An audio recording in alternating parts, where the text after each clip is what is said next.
मैं परमेश्वर का धन्यवाद देता हूँ इस मौके के लिए कि उसने ये समय दिया कि मैं परमेश्वर के वचन को साझा कर सकूं। So, what God taught to me, and what God convicted me, and what God is working in my life, just I'm sharing my what God is working in my life. और Just जो प्रभु मुझे सिखा रहा है, मेरे जीवन में जो काम कर रहा है, उसी को मैं आज साझा करना चाहता हूँ। See, there are a lot of challenges, right? In every day-to-day life, we are facing so many challenges to live for God. It's not easy, right? Jesus said that the way to Father is narrow. और हमारे प्रतिदिन के जीवन में कई चुनौतियों का हम सामना करते हैं। हम सब जानते हैं कि हमारा प्रतिदिन के जीवन में ये मसीह दौड़ना आसान नहीं है।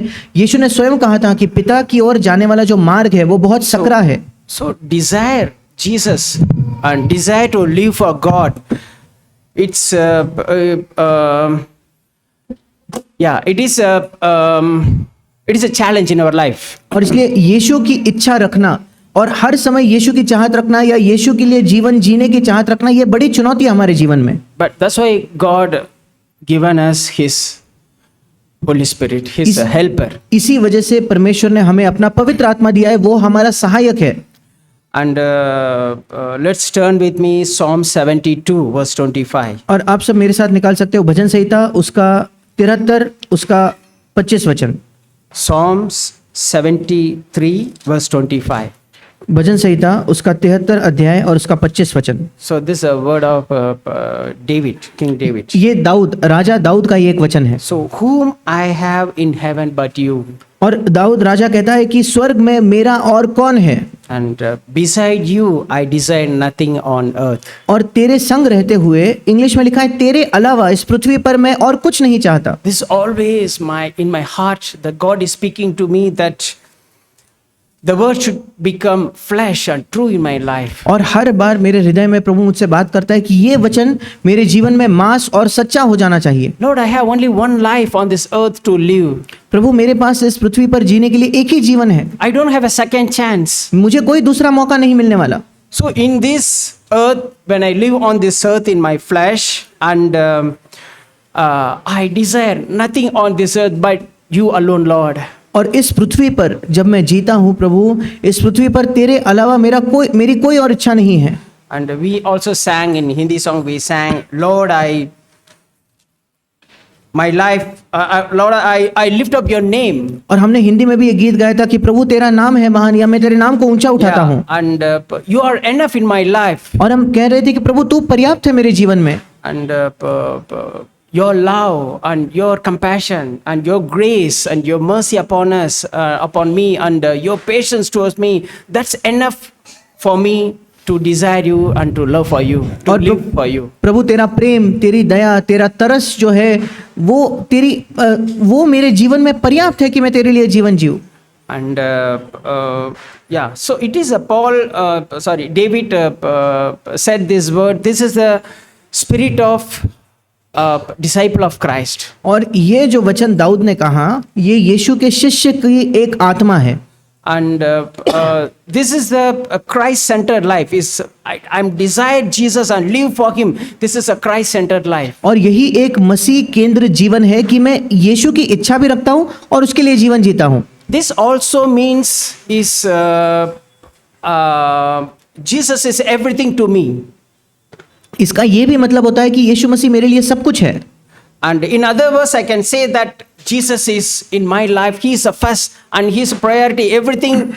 And I consult with Him. I will get His counsel and asking His approval. Then I will do all the things. I mean, Jesus is my everything and He is first in my life. और दूसरे शब्दों में हम ये भी कह सकते हैं, इसका मतलब ये भी है कि यीशु मसीह मेरे जीवन में प्रथम स्थान पर है। हर कोई चीज़ करने के पहले मैं उसकी सलाह लेता हूँ, उससे पूछकर उसको प्राथमिकता देकर मैं हर चीज़ करता हूँ। So desire Jesus Christ on this earth is we have to, in everything in my life, I think of Him. और इस पृथ्वी पर यीशु मसीह की इच्छा या चाहत रखना, इसका मतलब है कि सब चीज़ों में मैं उसके बारे में सोचता हूँ। I should not use his name in vain. मुझे उसका नाम व्यर्थ में इस्तेमाल नहीं करना चाहिए, As we read in Exodus chapter 20 verse 7, जैसे हम निर्गमन 20 के 7 में भी पढ़ते हैं। we read that you must not misuse the name of the Lord your God. और तू अपने परमेश्वर का नाम व्यर्थ ना लेना। Yes, we should not. That means I'm complaining. I'm complaining that by using the name, I'm misusing the name of the Lord. That's not shows that I'm desire Jesus. इसका मतलब जब मैं शिकायत करता हूँ, प्रभु के नाम से मैं शिकायत करता हूँ, तो ये दिखाता है कि मैं उस नाम को व्यर्थ में ले रहा हूँ और यीशु मसीह की इच्छा नहीं रख रहा।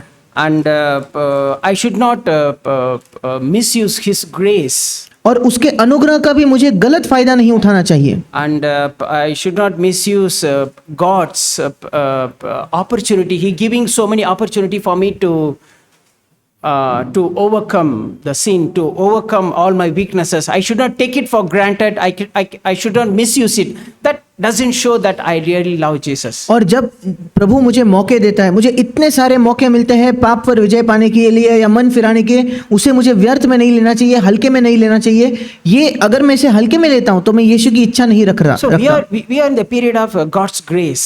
और आज हम परमेश्वर के अनुग्रह के इस काल में हैं। We are not getting punishment immediately, not in the old covenant. Old covenant, if you misuse the Lord's name and if you do anything, then you will be stoned and you will die. आज हमें दंड तुरंत नहीं मिलता। पुरानी वाचा में अगर आप परमेश्वर का नाम व्यर्थ में लेते, तुरंत पथराव करके आपकी हत्या कर दी जाती। So I'm living in the day of God's grace. I should not take it for granted, but to love God by reverence God by my life, showing in my life. और परमेश्वर के अनुग्रह के समय में जब मैं जीता हूं तो मुझे परमेश्वर के प्रति अपना जो प्रेम है वो उसका आदर पूर्वक भय करके मुझे वो प्रेम दिखाना है। So desire my Lord Jesus Christ and love my Lord Jesus Christ. I cannot produce that love or desire. I cannot produce on my own. और यीशु मसीह मेरे प्रभु से प्रेम करना या यीशु मसीह मेरे प्रभु की ही इच्छा करना, इसको मैं अपने आप से उत्पन्न भी नहीं कर सकता मेरे अंदर। So this also God only can give to me that desire. और ये जो इच्छा, ये जो चाहत है, परमेश्वर ही मुझे वो इच्छा या चाहत दे सकता है जीवन में। With the same we read in Romans chapter 5 and 5 that through the Holy Spirit God poured His love in our hearts. और इसी बात को हम रोमियो 5:5 में पढ़ते हैं कि पवित्र आत्मा के द्वारा परमेश्वर ने अपना प्रेम हमारे हृदयों में उंडेला है। And in Philippians chapter 2 verse 13. और फिलिपियो 2:13 में, Turn with me Philippians chapter 2 verse 13. मेरे साथ सब निकालिए फिलिपियों की पत्री 2 अध्याय 13वां वचन।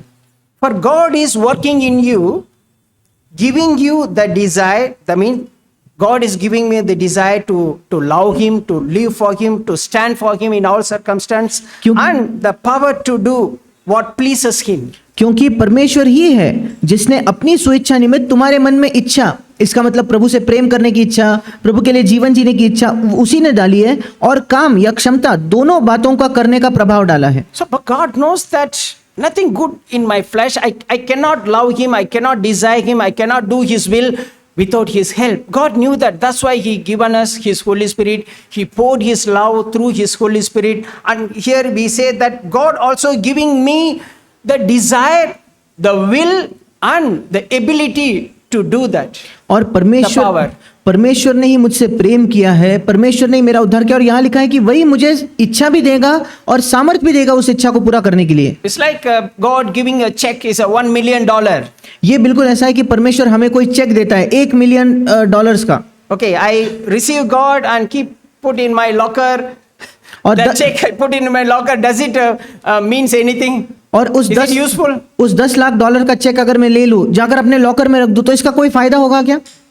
I have to claim, I have to go to bank, I have to deposit in the bank the check and then the money come to my account. मुझे उस चेक पर दावा करना होता है, मुझे बैंक में ले जाना पड़ेगा, बैंक में वो जमा करके तब मेरे खाते में वो पैसा आएगा। That means I have to go to God and kneel down and pray, and then I have to ask God to receive that grace and the desire and then the power to do it in my life. So all these things is collaborate with God and do that. It's not that I can do on my own. I can do anything on my own. इसका मतलब मुझे परमेश्वर के पास जाकर घुटने टेककर प्रार्थना करनी होगी, मांगनी होगी। मतलब हर चीज में मेरी और परमेश्वर के बीच एक साझेदारी है। मैं अपने आप से अकेले से चीजों को नहीं कर पाऊंगा। Okay, the Christian life is like that. It's a collaboration. It's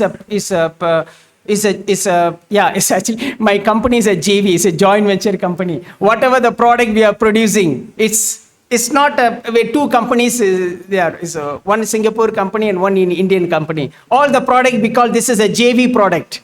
This is not Indian product. This is not Singapore product. It's a JV product. So that's our Christian life is a joint venture between God and me. That's a life is God is want us to live.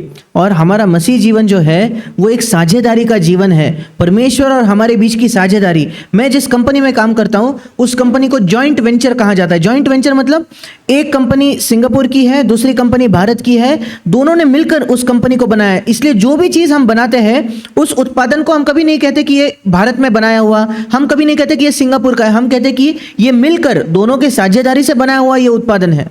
So we need to recognize that God is more interested than me to give the desire in me.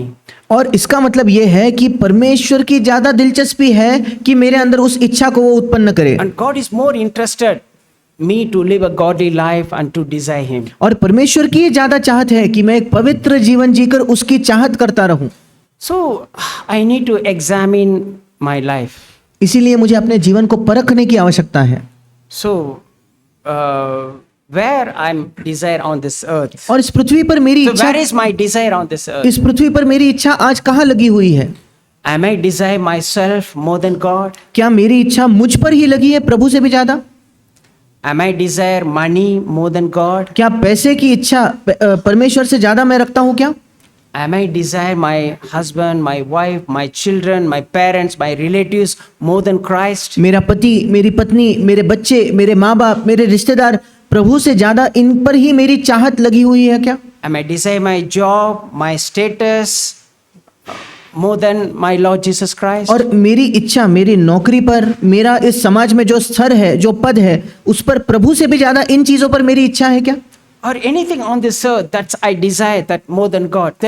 That nobody know, only between you and God. अब इस पृथ्वी पर कौन सी चीज है जिस पर मेरी इच्छा सबसे ज्यादा है, ये कोई व्यक्ति नहीं जान सकता। ये केवल आप और परमेश्वर दो ही लोग इसे जान सकते हैं। You see, there is a one test we can do on our own और एक जांच या एक परीक्षा है जो हम खुद से कर सकते हैं। to understand ourselves. ये अपने आप को समझने के लिए ये परीक्षा है। Whom I desire? Am I desire Jesus Christ or am I desire something else? The simple test we can able to understand understand ourselves. अगर मुझे जानना है कि मैं किसकी ज्यादा इच्छा कर रहा हूँ, क्या मेरी इच्छा यीशु मसीह है, क्या कोई और चीज इस पृथ्वी की है जिस पर मेरी इच्छा है, मुझे ये जांचने के लिए एक परीक्षा है जो मैं खुद से कर सकता हूँ। By what type of choice I choose? What type of choice I'm choose from the multiple thing. और परीक्षा ये है कि जब भी मुझे कोई चुनाव करना होता है, किस प्रकार का चुनाव करता हूं। मेरे सामने 4-5 चीजें होंगी, 4-5 में से कौन सी चीज की चुनाव मैं करता हूं। And what type of decision I made in certain circumstance. उसी के साथ साथ किसी भी परिस्थिति में किस प्रकार का निर्णय मैं लेता हूं। So that shows that whom I desire. ये दिखाता है कि मेरी वास्तविक चाहत किस चीज पर है। So my choice or my decision taken is only considering myself or considering my comfort. Then it shows that I am not desire God. I desire this world. अगर मेरा चुनाव या मेरा निर्णय ये प्रदर्शित करता है कि मैं केवल अपने आप की सोच रहा हूँ, मैं केवल अपने ऐशो आराम की सोच रहा हूँ, फिर मैं प्रभु की चाहत नहीं करता। इस संसार की चाहत सबसे अहम मेरे लिए है। This also shows that I'm conforming to this world, not conforming to Christ. और ये भी दिखाता है कि मैं संसार के सदृश बन रहा हूँ, ना कि मसीह के सदृश बन रहा हूँ। So always think whenever there is a choice, what I choose. और हमेशा ये सोचिए जब भी मेरे पास कोई चुनाव है, मैं क्या चुन रहा हूँ। And in the circumstance, some circumstance, what kind of decision, what kind of decision Saul take in the very tensed moment. और किसी भी परिस्थिति में किस प्रकार का निर्णय मैं लेता हूं। हम सब जानते हैं कि शाऊल ने जब एक कठिन परिस्थिति आई, दबावपूर्ण परिस्थिति आई, तो उसने क्या चुनाव किया। Samuel told him, wait, I will come. शमूएल ने कहा था इंतजार करो, मैं आ रहा हूँ। I hope you remember in the Samuel book that Samuel told him, "You wait, I will come." That this Saul had no patience and he don't know what to do. That the tensed moment and that he took a wrong decision. मैं आशा करता हूँ कि आप सबको वो कहानी याद आती होगी शमूएल में जो लिखी है कि शमूएल भविष्यद्वक्ता ने कहा था तू इंतजार कर, मैं आऊंगा, पर ये जब तनाव बढ़ गया, दबाव बढ़ गया, तो इसने उतावली में आकर खुद ही कोई निर्णय ले लिया। So he was not waiting at the Lord's feet. Lord, what decision I should take? वो प्रभु के चरणों पर इंतजार नहीं कर रहा था, प्रभु से नहीं पूछ रहा था प्रभु क्या निर्णय मैं लूं। Is always to take a decision, a momentary decision that to solve the problem on my own will. जब भी मैं कोई निर्णय लेता हूं प्रभु से बिना कुछ पूछे, बिना कुछ सलाह लिए, अपने खुद पर मैंने निर्णय ले लिया, अपनी इच्छा से समस्या को हल करने के लिए मैंने खुद निर्णय ले लिया। That decision will leads to destruction in our life. और ऐसा निर्णय हमें बर्बादी की ओर, विनाश की ओर ले जाएगा जीवन में। Even though it delays 1 day or 2 day or a few hours, it delays. We wait at the Lord, what decision I should take.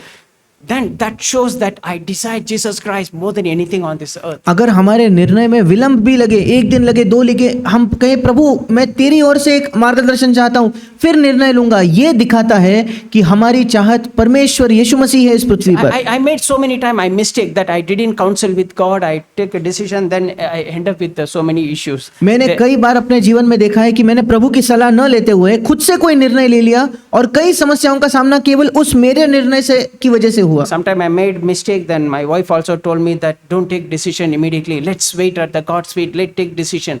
So I also learning in my life that not to take any kind of decision depends on the circumstance or situation. That really shows that I'm not desired Jesus Christ. When I wait at the Lord's feet, I ask Lord what decision I should take. That shows that I desire God. कई बार मैं सीख रहा हूँ, मैं कोई निर्णय लेना होता हूँ, मेरी पत्नी कहती है नहीं हम इंतजार करेंगे, प्रभु की बाट जोएंगे, और वैसे इंतजार करके मैं सीख रहा हूँ कि प्रभु से सलाह लेकर फिर मैं कोई निर्णय लूँ। And the desire, if the desire of Christ on this earth, I mean if I desire Christ on this earth, my choice and decision is based on not my own interest but it's God's interest. अगर इस पृथ्वी पर मेरी चाहत परमेश्वर यीशु मसीह है, खुद नहीं, तो ये इसमें दिखाई देगा कि मेरा निर्णय परमेश्वर के जो परमेश्वर को किस चीज में रुचि है उसके अनुसार होगा। मेरी दिलचस्पी, मेरे मनमानी से मैं कोई निर्णय नहीं लूंगा। My choice and my decision is based on my interest. That's not showing I desire Jesus, but it in God's interest. You can take an example that Peter. और मेरा चुनाव, मेरा निर्णय अगर मैं अपने मन से अपने हित को देखकर ले रहा हूं, परमेश्वर के नहीं, तो ये दिखाता है कि मैं इस पृथ्वी पर उसके नहीं चाहता। एक उदाहरण के तौर पर हम पतरस को ले सकते हैं। You know that Peter he loved Jesus so much compared to all the disciples. Peter loved Jesus so much. और हम जानते हैं कि पतरस यीशु से बहुत प्रेम करता था, अन्य शिष्यों से ज्यादा पतरस उस पर प्रेम करता था। But on his own self he loved Jesus. पर उसने यीशु से प्रेम भी अपने स्वयं की ओर से उसने प्रभु से प्रेम किया। There is no collaboration. There was no JV. और कोई साझेदारी नहीं थी, कोई जॉइंट वेंचर, दोनों की हिस्सेदारी वहां नहीं थी। So what Peter told Jesus, Jesus, you should not go to cross. और पतरस ने यीशु को कहा, क्या कहा? यीशु तू क्रूस पर नहीं जाएगा, You should not suffer. तुझे पीड़ा नहीं होनी चाहिए। He said, that's my own interest. That's not God's interest. Jesus said, you are thinking your own interest, not God's interest. ये दर्शाता है कि मुझे अपनी दिलचस्पी या अपने चीजों पर मेरा ध्यान है, परमेश्वर की चीजों पर मेरा मन नहीं लगा। What God's interest is, I have to go through suffering. That's God's interest. परमेश्वर की दिलचस्पी क्या है कि मुझे पीड़ा से, कष्ट से होकर गुजरना, ये परमेश्वर की चाहत है। That is a one more test we can see on our life. If am I go through any suffering or not, that shows that I desire Jesus more than anything. A very comfortable life, very joy, very easy life. There is no suffering in my life. That's something wrong in me, in my life. Something wrong in my life. If no suffering. ये एक और परीक्षा है, मेरे जीवन में समस्याएं, क्लेश है कि नहीं, या मैं केवल बहुत ही आरामदायक, आराम से जीने वाला मेरा जीवन है। अगर वो क्लेश नहीं है तो दिखाता है कि मैं अपने ही चीजों पर आधारित जीवन जी रहा हूं। You know, the suffering is what is suffering is denying myself and taking my cross and do God's will, that is suffering. और वो क्लेश या दर्द का मतलब क्या है? अपने आप का इनकार करना, अपने क्रूस को उठाकर परमेश्वर की इच्छा पूरा करना, इसको कहते हैं वो पीड़ा सहना। And desire Lord Jesus on this earth is the things which gain to me or counted as loss and rubbish for the sake of knowing my Lord Jesus Christ. और अपने प्रभु यीशु मसीह की इस पृथ्वी पर इच्छा करने का मतलब क्या है कि जो चीजों को मैं लाभ समझ सकता था, जो चीजें मेरे फायदे की थी, उन्हें भी मैंने हानि समझा है अपने प्रभु यीशु मसीह की वजह से। Please turn with me Philippians chapter 3 verse 7, 8 and 10. मेरे साथ निकालिए फिलिपियों की पत्री 3 अध्याय 7, 8 और 10 वचन। Philippians chapter 3 verse 7 and 8. फिलिपियों की पत्री 3 अध्याय उसका 7 और 8 वचन। But whatever the things were gained to me, those things I have counted as loss for the sake of Christ. परंतु जो जो बातें मेरे लाभ की थी, उन्हीं को मैंने मसीह के कारण हानि समझ लिया है। More than that, I count all things to be lost in view of the surpassing value of knowing Christ Jesus my Lord, for whom I have suffered and lost of all things and counted them but rubbish, so that I may gain Jesus. वरन मैं अपने प्रभु मसीह यीशु की पहचान की उत्तमता के कारण सब बातों को हानि समझता हूँ, जिसके कारण मैंने सब वस्तुओं की हानि उठाई और उन्हें कूड़ा समझता हूँ, जिससे मैं मसीह को प्राप्त करूँ। You see, the things is gaining. That's why I know the choice I've taken. Thus things are gaining. Is if worldly eyes I can see the gain is I take the gain, the earthly gain I will take. जब मुझे लाभ होता है, लाभ मतलब इस पृथ्वी पर कोई लाभ है, इसका मतलब मेरी संसारिक नजरें हैं, इस पृथ्वी पर क्या लाभ मैं अपने आप के लिए हासिल कर सकता हूँ। But here Paul says, for the sake of Christ, but even though it's a gain to me, but for the sake of Christ, I say no. पर यहाँ पौलुस कहता है, हाँ मेरे लिए फायदे की चीज थी, मेरे हित की, मेरे लाभ की चीज थी, पर मसीह यीशु के लिए मैं उसे नहीं कहता हूँ। You see, sometime when we in the school or in the workplace, right? Sometimes there is a gathering and they are chatting, they are gossiping about others, and they go for a movie, film, and see all this. So many things they are doing, right? और कई बार क्या होता है इस संसार में जब लोग इकट्ठा होते हैं किसी भी चीज में, तो वो ज्यादा निंदा करेंगे, पीठ पीछे दूसरों की बातें करेंगे, चुगली करेंगे और सिनेमा जाने की ऐसी कई चीजों की वो बातें करेंगे। So for them it's a gain. They are enjoying their life. और उनके लिए ये सब करना फायदे की बात है, वो अपने जीवन में मजा कर रहे हैं। But for me, for the sake of Christ, I count this as a loss. It's a rubbish for the sake of Christ. पर मेरे लिए मसीह की वजह से मेरे जीवन में मैं उसे हानि समझता हूँ, कूड़ा समझता हूँ। And so I count all for the surpassing value of knowing Jesus Christ. If I do all these things in my life, then everything I choose, whether is pleasing my Father or not. If I choose the things considering my Lord Jesus Christ, then I will grow in Christ. और प्रभु मसीह यीशु की पहचान को जानने के लिए, उसे जानने के लिए, मतलब जब मैं प्रभु को सोचकर चीजों को चुनता हूं, तब मैं उसे अपने जीवन में चाहत उसकी रख रहा हूं। You see, this is also a kind of suffering. ये भी एक प्रकार की पीड़ा या कष्ट है। You know, you see, in here also so many youth girls, youth boys, right? You know, in your school or in your college, most of your friends may not be Christian. और हमारे बीच में कई जवान ऐसे लड़के हैं, किशोर अवस्था की लड़कियां हैं, और आपके कॉलेज में ज्यादातर आपके मित्र जो है वो मसीह नहीं है। You see, they all talking all this worldly things, talk about movie, talk about all this so many bad things. और वे सब or gossiping or backbiting, complaining, or so many things they are doing. So if you join with them, then you also will fall into sin. But if you stay away, it's kind of suffering, right? If you stay away, no, I have something else I need to go, or I have some call, something you say to them, and you stay away from them, it's kind of suffering. You have to go through this suffering in order to know Jesus Christ more deeply. और वे सब के सब इस संसार की ही बातें करेंगे, cinema की बातें या कुछ बड़ी अजीब बातें करेंगे, या बार बार जो निंदा है, लोगों की निंदा करते रहेंगे। पर आप इसको हानि समझते हो, इससे अलग होने के लिए, इसमें भी कष्ट है, इनसे अलग होने में भी आपको कष्ट है, पर आप कुछ उस कष्ट को प्रभु के लिए सहते हो। And God giving us so many opportunity in our day to day life, right? To suffer. That's is one of the our Victor brother message. He is saying that all the suffering is collecting the oil. So when my Lord Jesus Christ come, then my light is burning. और प्रभु मुझे निरंतर मौका देता है, हर दिन कितने मौके मिलते हैं हमें इस प्रकार का कष्ट सहने के लिए। और एक बार भाई विक्टर एक संदेश में कह रहे थे, ये सारे कष्ट को सहना उस तेल को एकत्रित करने जैसा है कि मेरे कुप्पी में तेल भरते जाता है, जब प्रभु आएगा तो मेरा दिया जलेगा क्योंकि मेरे पास तेल है। In verse 10 we read that I may know him and the power of his resurrection and the fellowship of his suffering, being conformed to his death. और फिलिपियो 3:10 में लिखा है, ताकि मैं उसको और उसके मृत्युंजय की सामर्थ को और उसके साथ दुखों में सहभागी होने के मर्म को जानूं। If I suffer, I conform to the image of Jesus. और उसके मृत्यु की समानता को प्राप्त करूं। जब मैं कष्ट सहता हूं तब मैं यीशु मसीह के स्वरूप में बदलते जा रहा हूं। You see, the suffering, through suffering only I can conform to him.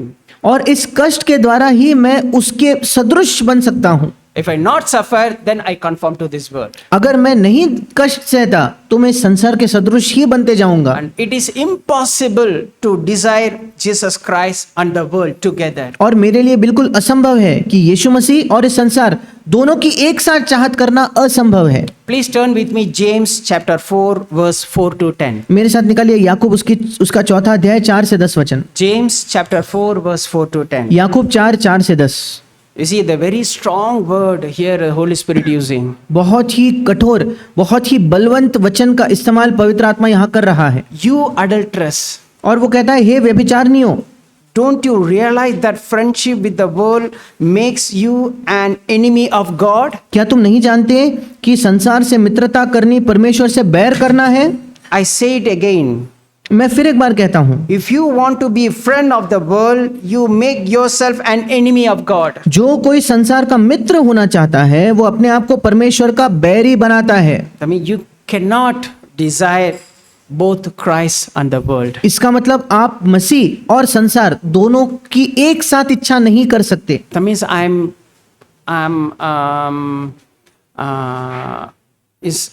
if I do that, then I don't know what I'm doing. इसका मतलब अगर मैं ऐसा करता हूं तो मैं नहीं जानता कि मैं क्या कर रहा हूं। So here the word of God clearly says that you cannot love God and love the world. यहाँ परमेश्वर का वचन साफ साफ कहता है कि तुम संसार से और परमेश्वर से एक साथ प्रेम नहीं कर सकते। If you do that, I mean you are adulteress. अगर ऐसा कर रहे हो तो तुम व्यभिचारी हो।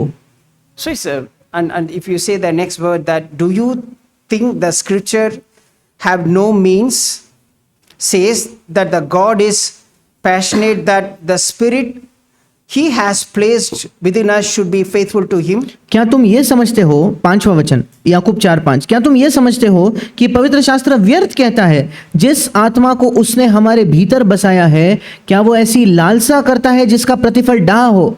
So we need to realize that we are the bride, और हमें ये जानना चाहिए waiting for bridegroom. हम एक दुल्हन है जो हमारे दुल्हे की आने की बाट जो रहे हैं। So we already have an engagement. We already have an engagement.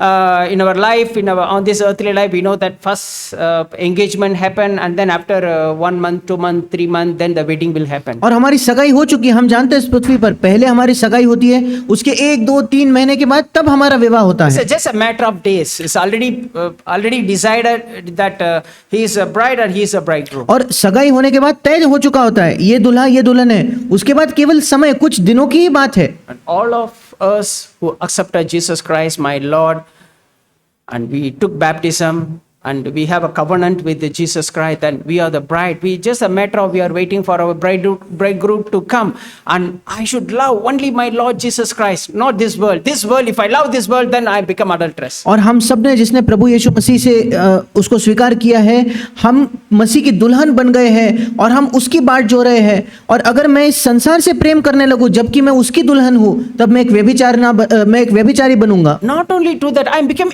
enemy to God. That's more worst. और केवल व्यभिचार करना इतना ही नहीं, यहाँ लिखा है कि मैं परमेश्वर का शत्रु बन जाऊंगा, ये तो उससे भी बुरा, उससे भी बदतर है। And here you see this in the verse part, that the Spirit has placed within us should be faithful to him. और 5वां वचन कहता है कि उसने हमारे अंदर एक आत्मा दी है ताकि हम उसके प्रति विश्वास योग्य बने रहे। See, the God given us his spirit and our spirit, it has to be in to love God. It both to love God. और परमेश्वर ने हमें उसकी आत्मा दी है और उसकी आत्मा और हमारी आत्मा उन दोनों के अंदर वो होना चाहिए कि हम परमेश्वर से प्रेम करें. And verse 6, and he gives grace generously, as the scripture says, God opposes the proud but give grace to the humble. छठा वचन कहता है वो तो और भी अनुग्रह देता है. इस कारण ये लिखा है कि परमेश्वर अभिमानियों का विरोध करता है पर दीनों पर अनुग्रह करता So है. humble yourself before God. और इसलिए परमेश्वर के सामने अपने आप को नम्र करो या दीन करो Resist the devil and he will flee from you. और शैतान का सामना करो तो वो तुम्हारे पास से भाग निकलेगा. Come close to God. आठवां वचन परमेश्वर के निकट आओ God will come close to you. तो वो भी तुम्हारे निकट आएगा. Wash your hands. हे पापियों अपने हाथ शुद्ध करो. So this says that if I love the world, then I have to repent. That means is wash your hands. और ये वचन जो कहता है अपने हाथ शुद्ध करो, इसका मतलब अगर मैं संसार से प्रेम करता हूं मुझे मन फिराने की जरूरत है. See, the word of God comes is not to condemn us, but for us to repent. और परमेश्वर का वचन हमें दंड आज्ञा देने के लिए नहीं आता बल्कि इसलिए आता है ताकि हम मन फिराए. So God says, come to me. और परमेश्वर कहता है मेरे पास आओ. If you love the world, if you love me, if you say like that, that's not right. Repent and come to me. अगर इस संसार से प्रेम करते हुए तुम कहते हो कि मुझसे प्रेम कर रहे हो तो ये गलत है. मन फिराओ और मेरे पास लौट कर आओ. And say that, wash your hands, you sinners, purify your hands, for your royalty is divided between God and the world. और आठवां वचन, हे पापियों अपने हाथ शुद्ध करो और हे दुचित्ते लोगों अपने हृदय को पवित्र करो. दुचित्ते क्यों? क्योंकि हमारा आधा मन प्रभु पर और आधा संसार पर लगाया हुआ है. In verse 9, नौवां वचन, let there be tears for what you have done. दुखी हो, शोक करो और रो. That is a mark of repentance. That shall be tears, Lord. Forgive me, Lord. I loved this world so far. I'm not chose the right choice so far in my life. I was not take a decision considering your interest. Let go to home and kneel down and let there be tears in our eyes. ये मन फिराव का चिन्ह है कि हम प्रभु के सामने कहते हैं, प्रभु मैंने तुझे पहला स्थान नहीं दिया, इस संसार से प्रेम किया. आइए मन घर जाकर घुटने टेक कर मन फिराए, हमारे आंखों में आंसू हो. Let there be a tears for what you have done in जो your हमने life in the किया, past. जो हमने अतीत में किया है उसके लिए हमारे आंसू हो. Let there be a sorrow and deep grief. और एक शोक, एक गहरा दुख हमारे अंदर उस कामों के लिए हो. Let there be a sadness instead of laughter, और तुम्हारी हंसी शोक में बदल जाए and gloom instead of joy. और तुम्हारा आनंद उदासी में बदल जाए. See, all these things is mark of repentance. ये सारी चीजें दिखाता है कि हमने मन फिराया है. And verse 10, humble yourself before God and he will lift you up in honor. 10वां वचन, प्रभु के सामने दीन बनो तो वो तुम्हें शिरोमणि बनाएगा. So we have to recognize where I am now, where I am standing now. हमें ये पहचानने की जरूरत है कि आज मैं कहाँ हूँ, मैं कहाँ खड़ा हूँ आज. We have to test ourselves. Otherwise we don't know where we are going. और हमें अपने आप को जांचना है, परखने की जरूरत है, नहीं तो हम नहीं जानते हम कहाँ जा रहे हैं. Then desire Jesus on this earth means that the world has been crucified to me and I crucify the world. That shows that I desire Christ more than this earth. और यीशु मसीह की चाहत करना मतलब ये संसार को मैंने क्रूस पर चढ़ाया और संसार मेरे लिए क्रूस पर चढ़ाया हुआ है. ये दिखाता है कि मैं इस पृथ्वी पर यीशु मसीह की चाहत करता हूँ. Turn with me Galatians chapter 6 verse 14. मेरे साथ निकालिए गलातियों 6:14. Galatians chapter 6 verse 14. गलातियों 6:14. But may it never be that I would boast except in the cross of our Lord Jesus Christ, through which the world has been crucified to me and I to the world. पर ऐसा न हो कि मैं अन्य किसी बात का घमंड करूं, केवल हमारे प्रभु यीशु मसीह के क्रूस का, जिसके द्वारा संसार मेरी दृष्टि में और मैं संसार की दृष्टि में क्रूस पर चढ़ाया गया हूं. That means there's no link between, there is no JV between world and me. इसका मतलब संसार और मुझ में कोई साझेदारी नहीं है, संसार और मुझ में कोई जॉइंट वेंचर नहीं है. There is no collaborate. I'm not going to collaborate with this world because this world is crucified to me and I crucified to this world. There is no link between me there is no link between me and this world, only between God and me. मुझ में और पृथ्वी इस संसार में कोई साझेदारी नहीं, कोई भागीदारी नहीं। क्यों? क्योंकि संसार मेरे लिए क्रूस पर चढ़ाया गया, मैं उसकी नजरों में क्रूस पर चढ़ाया गया हूं। मतलब हम में कोई जुड़ाव नहीं है, कोई कड़ी नहीं है जो हमको जोड़ती है।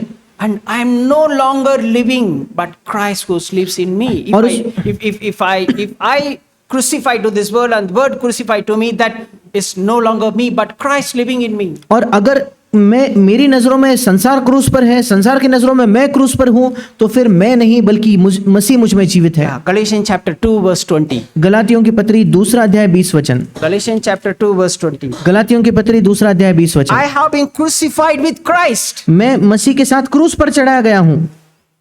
And it's no longer I who live, but Christ lives in me. और अब मैं नहीं बल्कि मसीह मुझ में जीवित है। And the life which I am now living in flesh, I live by faith in the Son of God. और मैं शरीर में अब जो जीवित हूँ तो केवल उस विश्वास से जीवित हूँ जो परमेश्वर के पुत्र पर है, Who loved me and gave himself up for me. जिसने मुझसे प्रेम किया और मेरे लिए अपने आप को दे दिया। You see, in my life is whenever there is a decision come or whenever the choice come, then मेरे जीवन में जब कभी एक निर्णय लेने का समय आता है, जब कभी चुनाव करने का समय आता है, I fear God, Lord, I should not take any wrong decision. मैं परमेश्वर का भय रखता हूँ, प्रभु मैं कोई गलत निर्णय न लूं। Then I will be deviated from your path. अगर मैं गलत निर्णय लूंगा तो तेरे मार्ग से मैं भटक जाऊंगा। Then Lord, you guide me, you lead me, you give me your word. और प्रभु तू मेरा मार्गदर्शन कर, तू मुझे मेरी अगुवाई कर, तेरा वचन मुझे दे। And that is put myself on the altar. और यही मतलब है अपने आप को वेदी पर रखने का। Then God surely will speak to us. तब परमेश्वर निश्चित हमसे बात करेगा। And that is, I have been crucified with Christ. That means, you see, what Christ in his mind, what was in mind of Christ यही मतलब है when क्रूस, when Jesus on his earth in flesh. यही मतलब है मसीह के साथ क्रूस पर चढ़ाए जाने का। अब जब यीशु मसीह इस पृथ्वी पर था, उसके मन में क्या था? Is always to do the will of God. हमेशा उसके मन में एक ही बात थी कि मैं परमेश्वर की इच्छा पूरी करूं। It's not my will, but will of Father. मेरी नहीं वरन पिता की इच्छा। If I crucified with Christ, then the same mind of Christ is also come in me. अगर मैं मसीह के साथ क्रूस पर चढ़ाया जाता हूं तो वही मन भी मेरे अंदर आएगा। Is not my will, but my Father's will. That shows I desire my Lord Jesus Christ more than anything on this earth. मेरी इच्छा नहीं, मेरे पिता की इच्छा। ये दिखाता है कि सबसे अधिक इस पृथ्वी पर मैं प्रभु यीशु मसीह की चाहत करता हूं। Who loved me and gave himself up for me. और गलातियों 2:20 लिखा है, जिसने मुझसे प्रेम किया और मेरे लिए अपने आप को दे दिया। May God help us. परमेश्वर हमारी सहायता करे।